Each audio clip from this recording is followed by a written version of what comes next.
Este señor es Li Xiaohua y fue la primera persona de China continental en comprarse un Ferrari. Se trata de un caso de lo más excepcional para su generación, pero también hubo muchos otros que prosperaron después de pasar una juventud de lo más sacrificada. Hoy vamos a ver cómo fueron enviados a las zonas más necesitadas del país y qué oportunidades se les presentaron cuando regresaron a ciudades sumidas en profundos e inquietantes cambios.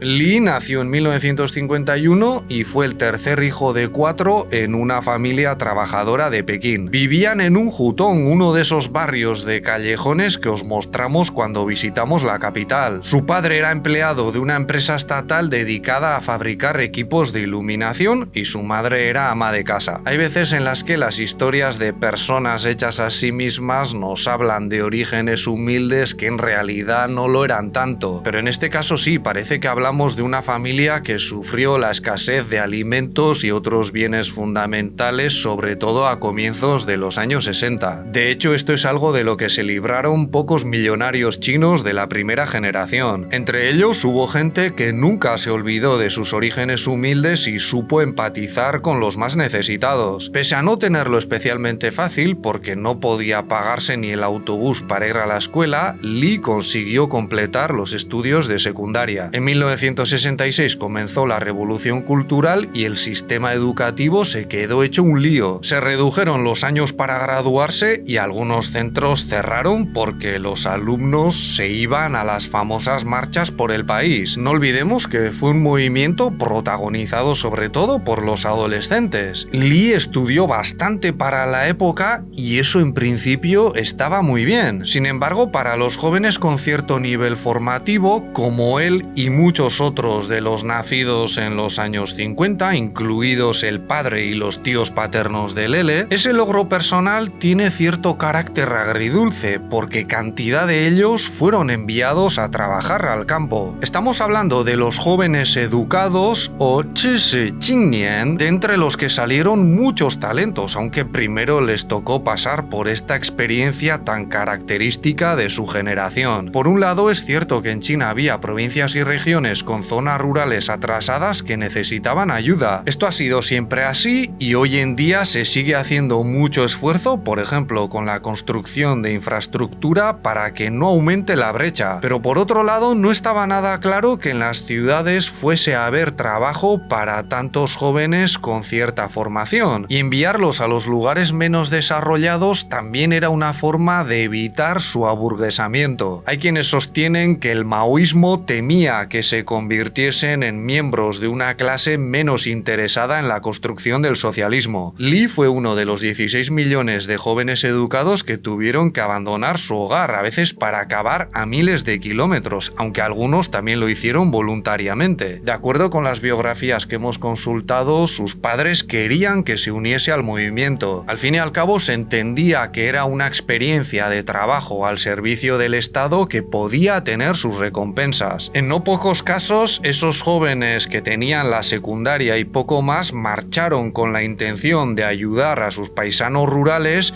pero al final fueron estos los que les ayudaron porque no se adaptaban a la vida agrícola o ganadera. Pero también se formaron equipos con gente que sabía cómo construir infraestructura más o menos avanzada y contribuyeron mucho a mejorar las condiciones de vida. A nuestro protagonista le tocó pasar por ello en 1968, con solo 17 años, pero le acompañaron 2 de sus hermanos. Fueron al extremo norte, a Heilongjiang, un territorio que visitamos hace poco, donde Li Xiaohua se pegó 8 añazos conduciendo tractores para el cuerpo de producción y construcción de la provincia. Dicho así puede sonar hasta cómodo, pero a veces se acercaban a los 50 grados bajo cero y no podían ni arrancar las máquinas. Aquello tuvo que ser muy duro, pero nosotros tenemos familiares que pasaron por algo similar y no es raro que lo recuerden con una mezcla de pena y alegría. Pena por haber pasado los mejores años de la juventud en condiciones bastante tristes, y alegría por haber visto los frutos del esfuerzo colectivo en forma de carreteras, centrales eléctricas, escuelas y todo tipo de servicios fundamentales.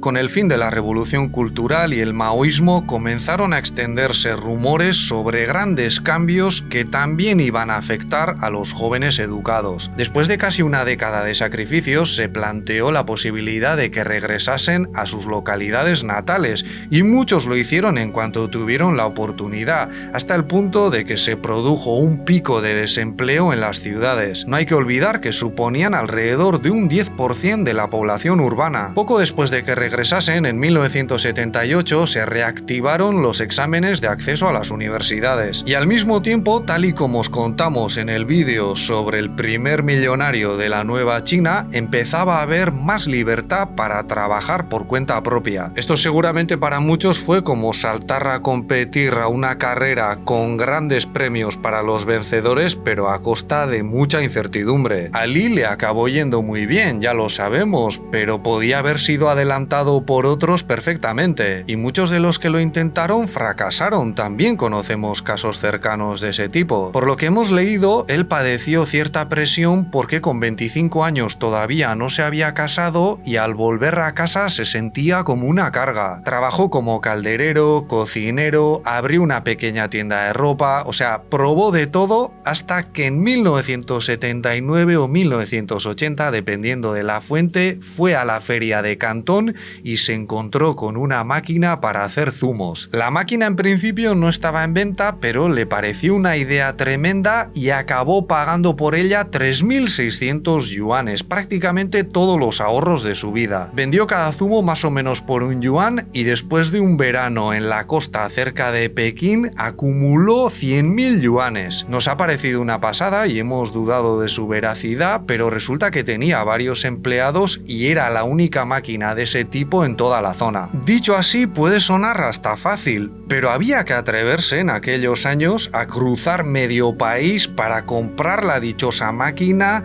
y ponerse a vender con empleados en la calle en un momento en el que no estaba del todo bien visto. Por lo visto, Li alucinaba con lo que ganaba cada día, pero al final del verano tomó una decisión con mucha visión. Con lo que había amasado podía esperar tranquilamente a que pasasen el otoño, el invierno y la primavera, pero se dio cuenta de que entonces seguramente habría más competencia, ya no sería el único con esa máquina, y en lugar de resignarse a ganar menos, decidió venderla y dar el salto al mundo del cine. Bueno, no eran grandes salas de cine, hablamos más bien de pequeños establecimientos con proyectores o reproductores de cintas de vídeo conectados a una tele. Una vez más, tuvo buen ojo con la tecnología y con la creciente demanda de películas, incluidas muchas que llegaban de manera más o menos irregular desde Hong Kong. Los espectadores alucinaban y había gente que se tragaba una película tras otra, hasta el punto de que ofrecían pases para toda la noche. Esto también lo hizo cerca de Pekín, pero ya era la provincia de Hebei, en Qinhuangdao, localidad que visitamos recientemente. Imaginad lo bien que le fue, que para mediados de los 80 ya era millonario en yuanes, aunque de todas maneras era una pasada. Entonces muchos trabajadores no ganaban ni 100 al mes. Una vez más podía haberse relajado y a disfrutar de lo ganado, pero volvió a hacer algo sorprendente.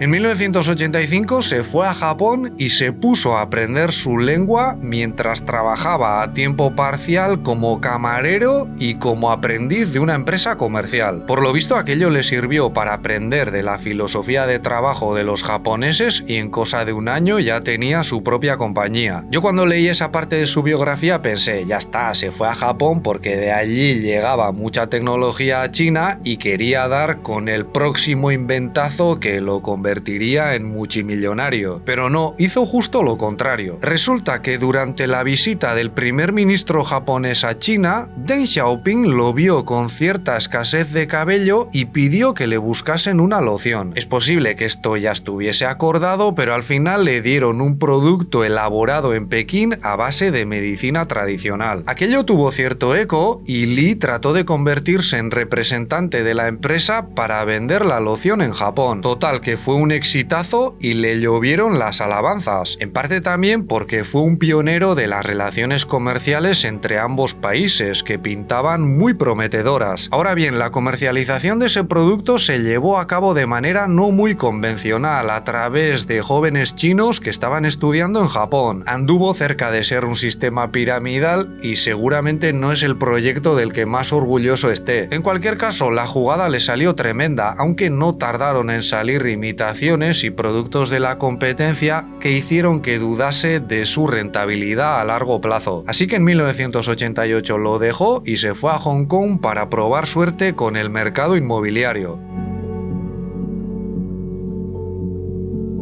De primeras no parecía que fuese el mejor momento para ello porque el precio de la vivienda estaba bajando, pero él pensaba que las reformas económicas de China seguirían avanzando y Hong Kong, entonces todavía en manos británicas, se convertiría en una puerta cada vez más importante para la entrada de dinero y negocios. Allí creó una empresa de inversión que probablemente fue el mayor acierto de su vida. Del sector inmobiliario pasó a la construcción de infraestructura, de fábricas, parecía que no había límites.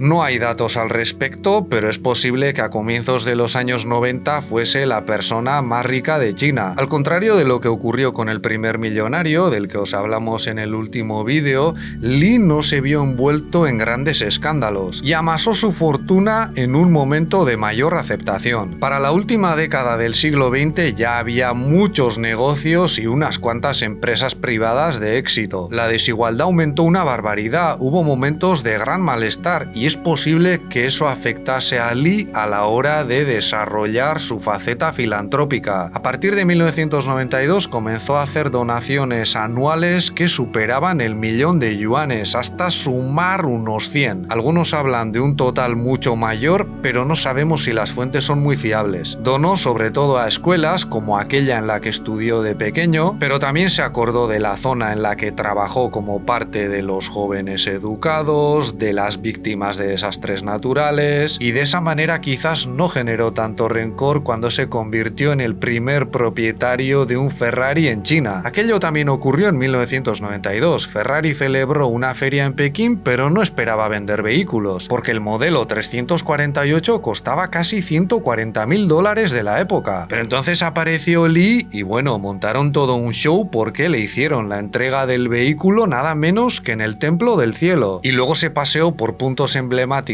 de Pekín como la Ciudad Prohibida, donde se sacaron estas fotos históricas. Por lo visto, al ser propietario de empresas de Hong Kong, solicitó que le diesen una matrícula para empresas extranjeras con el número 00001, por la que se rumorea que pagó un dineral. Aquello seguramente no gustó a muchos, porque ya os contamos que la transición de China hacia una economía con más iniciativa privada fue gradual, pero se convirtió en todo un símbolo hacia el exterior del despegue del gigante asiático como potencia económica. Li se casó, formó una familia, aunque la mantuvo siempre alejada de las cámaras, y aunque sigue vivito y coleando, parece que se jubiló hace tiempo, o al menos ya no es tan activo como antes. No sabemos si el futuro revelará sombras sobre su biografía, pero de momento es uno de los millonarios chinos con mejor fama. Por cierto, se rumorea que un magnate de Dubái le ofreció muchísimo dinero por su Ferrari, pero dijo que se lo iba a dejar al país, a China, como testamento. Es posible que un día lo veamos en un museo de Pekín, no lo sé. Eso es todo por hoy. Si este vídeo os ha parecido interesante, podéis darle un me gusta, compartirlo, suscribiros o ayudarnos a través de Patreon, donde tenéis contenido extra como las clases de mandarín de Lele y directos exclusivos.